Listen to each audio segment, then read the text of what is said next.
Thank you, and a very good morning to all of you. Add my apologies for not being with you in person, because as you know, the CEU has a divided home.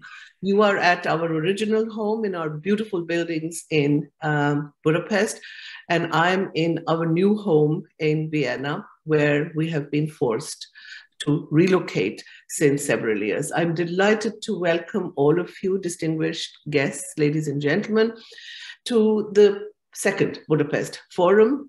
The key concept of the forum, as you know, this year is the sustainability of democracies and the sustainability of the natural environment in which these democracies are to flourish. The Central European University is a natural home for these conversations and an informed debate about sustainable democracies. We are really pleased to be working with the Mayor of Budapest and the Alliance of Free Cities to bring all of you together, all who are stakeholders in this discussion about democracy, how to protect it, how to deepen and further it, and how to secure its future. So we have politicians among you, we have policymakers, we have civil society actors, we have scholars and representatives of the media. Our effort is here to foster a more inclusive and democratic society in all parts of the world, wherever democracy is under threat today. The question is, why are some democracies more resilient to crises, to sudden and dramatic changes in their environment than others? Why can some be more dramatically weakened by extreme forms of political polarization?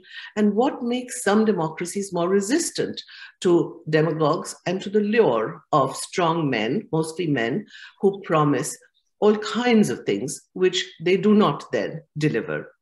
How can we strengthen the hold of democratic principles and institutions, democratic values in societies to cope with the complex social and political economic problems that our societies are facing?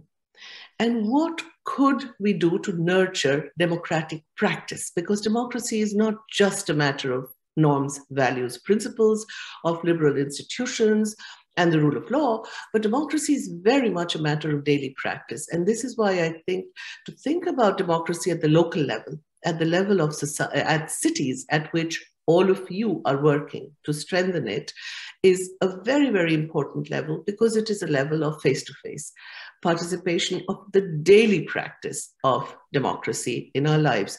From the family to the neighborhood, learning to live with differences, learning to tolerate and to respect other opinions and views, but not just online or not in the virtual space that so many of us engage with democracies these days, also not in the larger space of the imagined community of the nation, but very much in the small space of the city. And I think that is why the discussions here are crucial. These are some of the questions which are being studied by the researchers of our Democracy Institute in Budapest, and these will be explored by you as the participants of the Budapest Forum. Democracies only work when there are citizens, participants upholding democracies, and the sustainability of democracy depends on whether there are and how strongly there are Democrats among us. So we have some very worrying trends with a lot of young people over the world thinking that there is a larger need for, greater need for strong leaders rather than democratic leadership, which they see as weak, especially when it comes to urgent issues of climate change.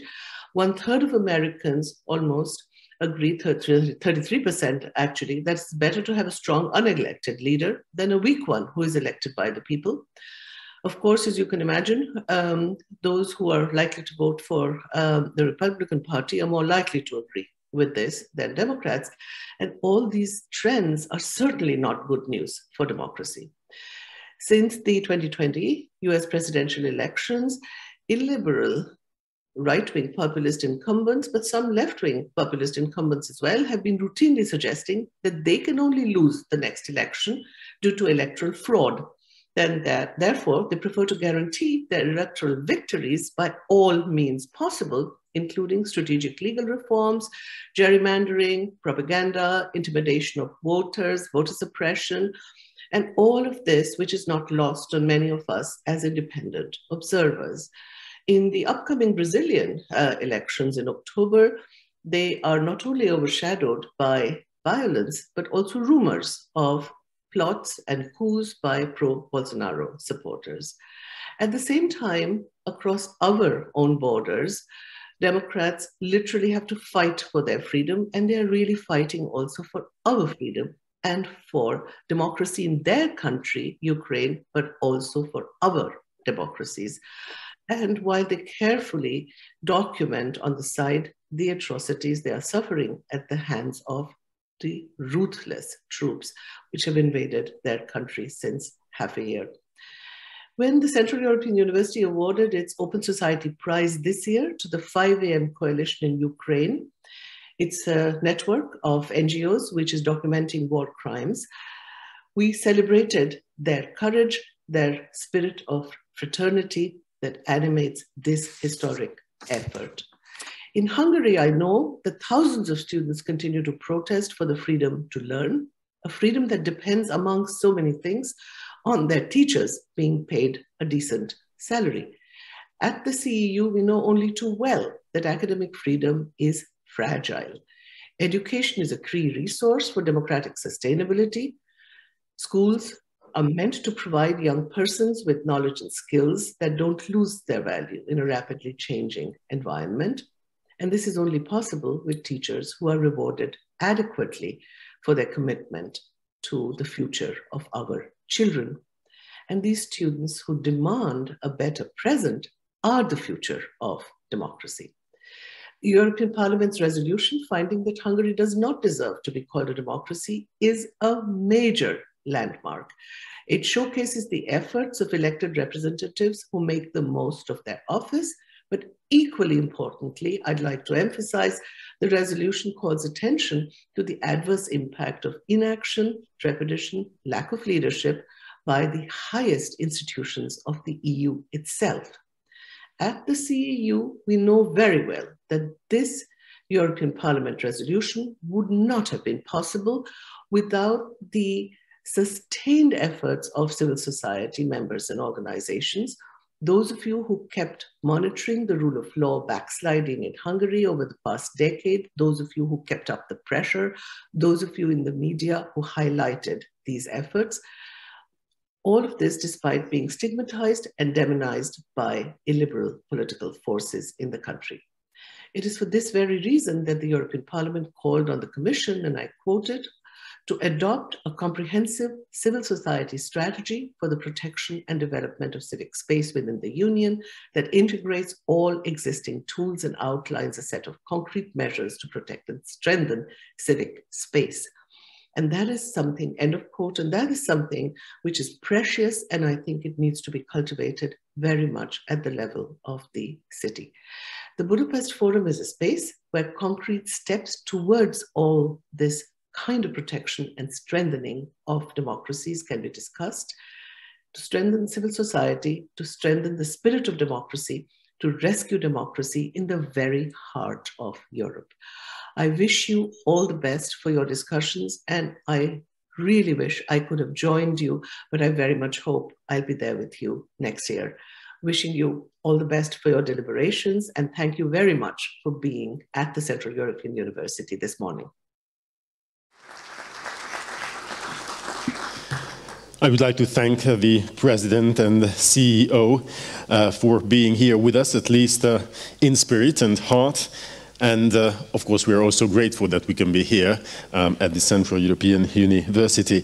Now, I was going to make a bit longer introduction, but since there was a certain time pressure, the President and Rector had to leave. This is why we changed the order of the speeches. And of course, now everything was said, what I was going to say in this respect. As the President and Rector said, we are going to focus again on the sustainability of democracies and that of the environment. And therefore, I would like to invite our next speaker, who is going to be Mr. Benedek Jávor, head of the Brussels representation of the Budapest City Hall. I'm going to give the floor to him. Thank you very much.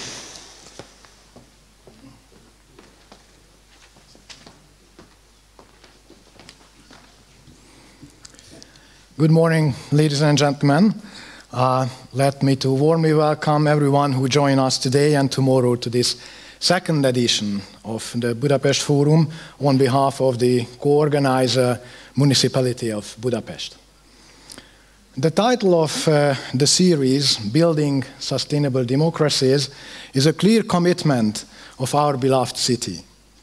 There are two extremely highly timely issues addressed with this event today and tomorrow: the democratic and the climate crisis. How to protect and promote democracy against trends of illiberalization and autocratic turns. What can be a democratic, credible offer against extreme right populism, EU skepticism, or even against trials to legitimize war as means to achieve highly questionable goals? But also, how can we step up against the burning climate emergency and climate crisis under heavy time constraints, pressure from Russia, and amidst a social disintegration? We are seeking answers to these questions in the next 2 days, together with excellent speakers, decision makers, experts, and politicians, with our partners. But while the Budapest Forum is indeed a flagship initiative of the city of Budapest to promote democratic values, it's not the only one. Since December 2019, stemming from a cooperation of the 4 Visegrad capital cities, but by now having close to 40 members from all over the globe, the Alliance of the Pact of Free Cities continuously steps up and speaks for the same values on the European and the global level. Next week, these members of the Pact of Free Cities will gather in the wonderful city of Prague, which holds the rotating presidency of the Pact this year, for our annual meeting as part of the program of the Czech EU presidency. In February next year, in cooperation with the city of Brussels, we organize a high-level conference at the stunning City Hall of the city of Brussels, addressing the rule of law problems and ongoing discussions in the EU and the potential role of the cities to the protection of the rule of law and the fundamental European values. And we not only speak here in the city. When it comes to the climate crisis, Budapest applied for and were selected to be one of the 100 climate-neutral European cities by 2030 in the EU's Horizon mission, and we are committed to make everything we can to be there by 2030. Because we truly believe that our future must be sustainable and democratic at the same time. How to arrive there? That's what we are eager to hear in the next 2 days from our fantastic speakers. And also, finally, I would like to say thank you to our partners who contributed to the organization of this 2 days Budapest Forum, the Henrik Böll Foundation, the Friedrich Ebert Stiftung, the German Marshall Fund, the Erste Foundation, Green European Foundation, the Open Society Foundation, and the Green Group in the European Parliament.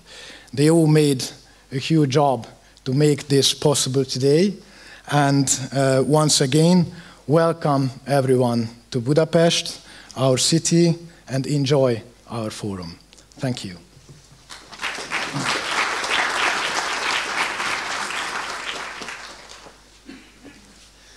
Thank you very much, Mr. Benedek Jávor, head of the Brussels representation of the Budapest City Hall. And of course, I'd like to correct my previous mistake when once I said the thanks to the President CEO instead of the President and Rector of the University, which is obviously the appropriate title. Again, without any further ado, I would like to give the floor to our next speaker, Mr. Péter Krekó, the Director of Political Capital Institute, Senior Fellow of CEPA. Peter, please, the floor is yours.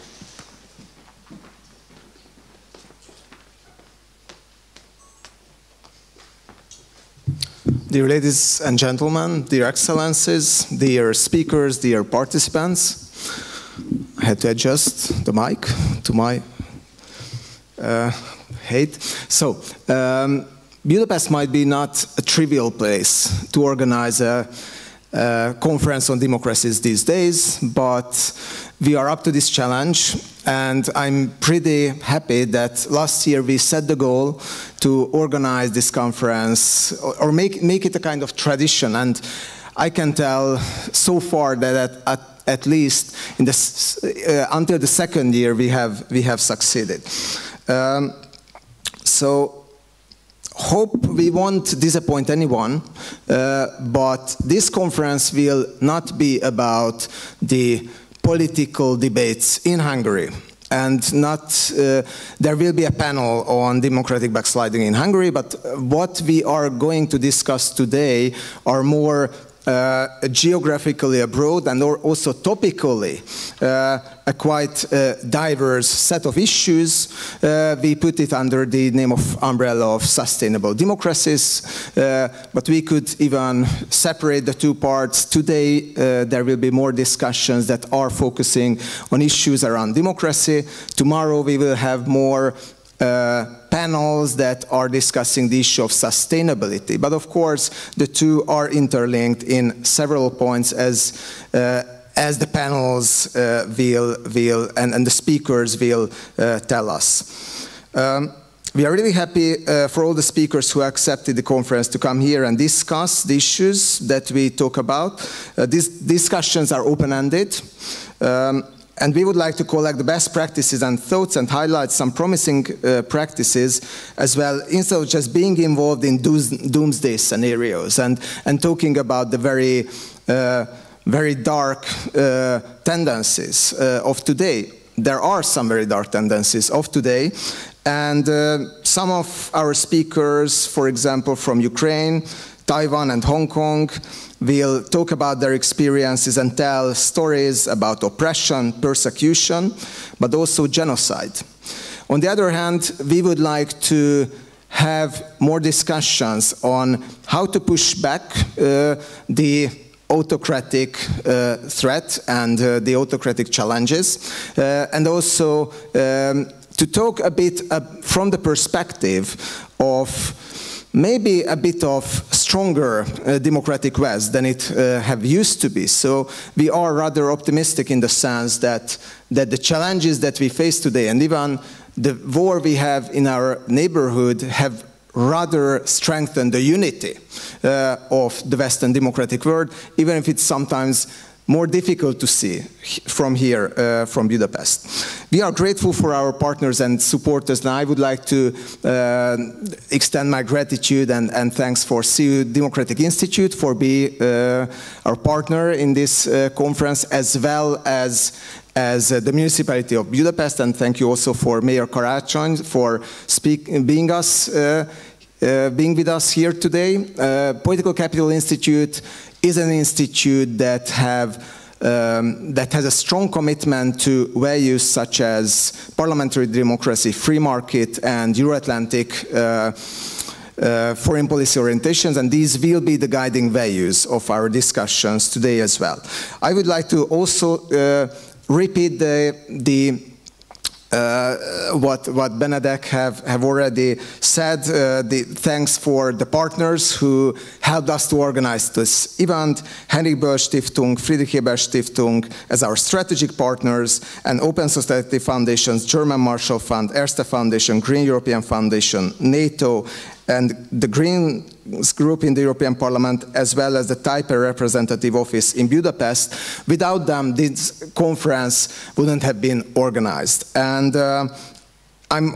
this conference is going to be a diplomatic one on the one hand, and I'm really happy to see so many ambassadors here. Also, there will be an ambassador roundtable soon, but it will also be a bit of undiplomatic one, because we will not be shy to call out by name the enemies of freedom, the enemies of democracy, and the enemies of peace, such as, for example, Russia and China these days. So enjoy the 2 days of conference, and welcome everyone.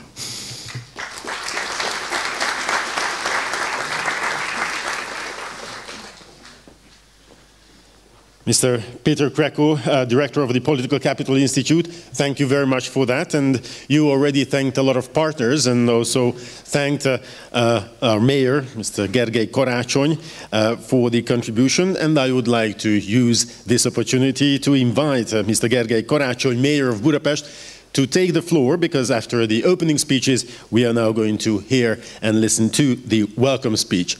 Mayor, sir, the floor is yours.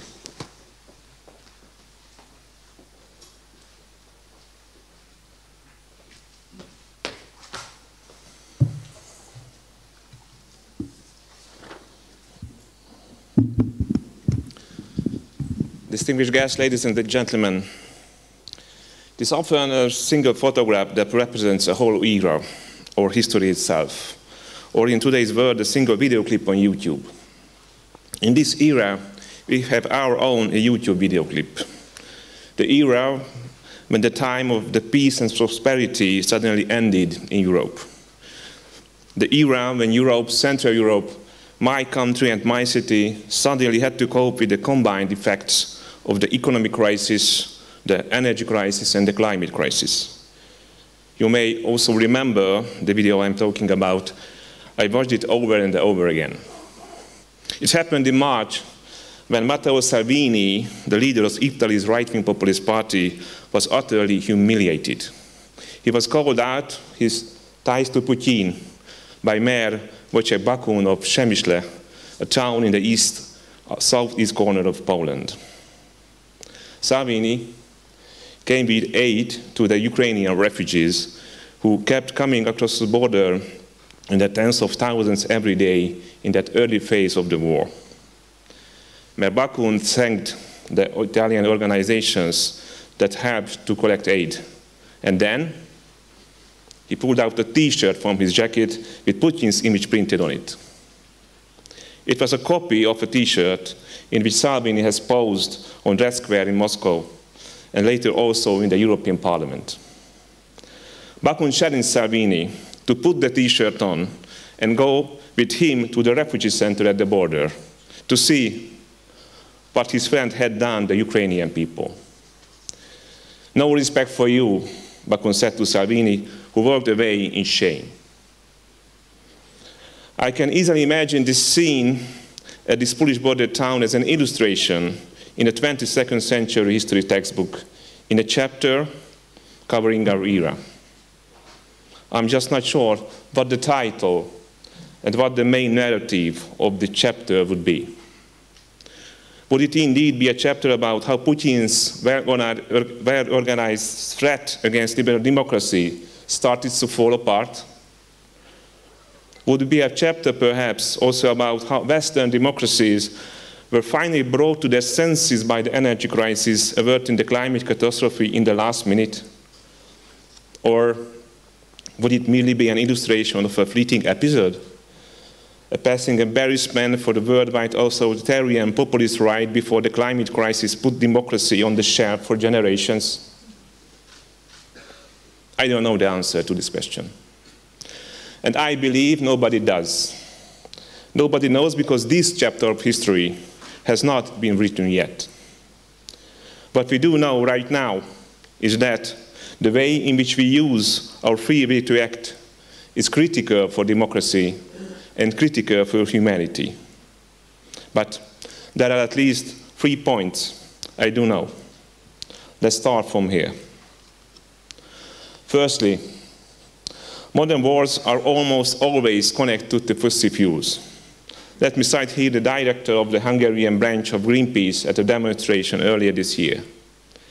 His claim was that while many wars have been fought for control over fossil fuels, wars for renewables are so far unheard of. Fossil fuels are easy to weaponize, just as Putin weaponizes gas. Renewables, on the other hand, are much more democratic sources of energy, more difficult to control and monopolize by autocratic rulers. Just as fossil fuels are weapons in the hands of autocratic rulers, renewables safeguard peace for democracies. My second point is about right-wing populism. as a wonderful Timothy Snyder pointed out in The Road to Unfreedom, the populist narrative that has been on the rise worldwide is a creation of Vladimir Putin. Salvini learned this lesson the hard way in Poland. There is a key difference between Western democracy and right-wing populism. While Western democracy seeks to separate good from bad, right-wing populism distinguishes between us and them. In doing so, truth and facts become relative and the moral standards become disposable. And finally, our responsibility is immense. It is immense because we don't want our chapter to be written by others. We need to start writing it ourselves. I acknowledge that there are forces of history scale as magnitude at work now, which may seem far too great to any one of us to make any difference to their outcome. But I don't believe in determinism. And I encourage all of you not to believe in determinism. We may face forces of history scale and magnitude, but our action can shape the course of history. We are here precisely for this reason, to discuss how to strengthen democratic resilience, to find ways of combating the energy crisis, and to build sustainable democracies. I wish us all the very best in this immense work. Thank you.